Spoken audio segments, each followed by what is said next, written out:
চিকিৎসক ডাক্তৰ নগেন হজুৰীক গ্ৰেফতাৰ কৰা হৈছে। কামৰূপ আৰক্ষীয়ে গ্ৰেফতাৰ কৰিছে চিকিৎসকজনক।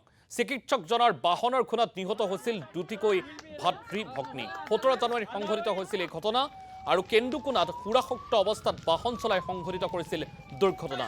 চিকিৎসকজনৰ গ্ৰেফতাৰৰ দাবীত ৰাইজে সাব্যস্ত কৰিছিল উত্তাল প্ৰতিবাদ আৰু বৰ্তমান বাইহাটা আৰক্ষীৰ জিম্মাত আছে চিকিৎসকগৰাকী। আৰু পুনৰবাৰ জনাব বিচাৰিছোঁ সেই বিশেষ খবৰটো অতিকৈ মৰ্মান্তিক এটা ঘটনা সংঘটিত হৈছিল। এইগৰাকী চিকিৎসকৰূপী যি ব্যক্তি আছে সেই ব্যক্তিগৰাকীয়ে সুৰাসক্ত অৱস্থাত এক পথ দুৰ্ঘটনাত লিপ্ত হৈছিল আৰু সেই পথ দুৰ্ঘটনাতেই দুই ভাতৃ ভগ্নীয়ে মৃত্যুক আঁকোৱালি লৈছিল।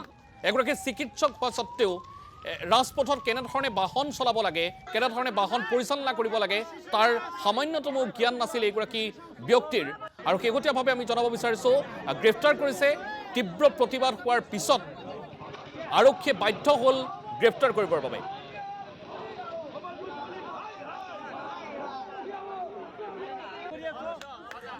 আৰু ৰাইজৰ প্ৰতিবাদৰ পিছত এনেধৰণে গ্ৰেফতাৰ কৰিলে চিকিৎসকজনক।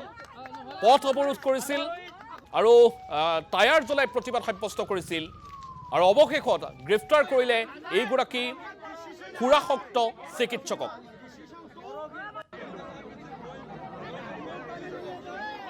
এইটো যোৱা 17 তাৰিখে এটা দুৰ্ঘটনা সংঘটিত হৈছিলে কেন্দুকুনাত।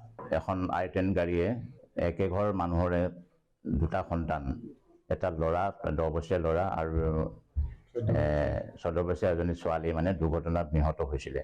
তেখেতক ধৰাত পিছত অলপ পলম হোৱাৰ কাৰণে তাৰ স্থানীয় লোকে কালি ৰোড ব্লকেট কৰিছিলে। আমাৰ মাননীয় কামৰূপ জিলা আৰক্ষী অধীক্ষক মহোদয়ৰ দ্ৰুত প্ৰচেষ্টাত আমি তেখেতক কৰায়ত্ব কৰিবলৈ সক্ষম হৈছোঁ। তেখেতক গুৱাহাটীৰ পৰা কৰায়ত্ব কৰা হৈছে। বৰ্তমান থানাৰ হেফাজতত আছে।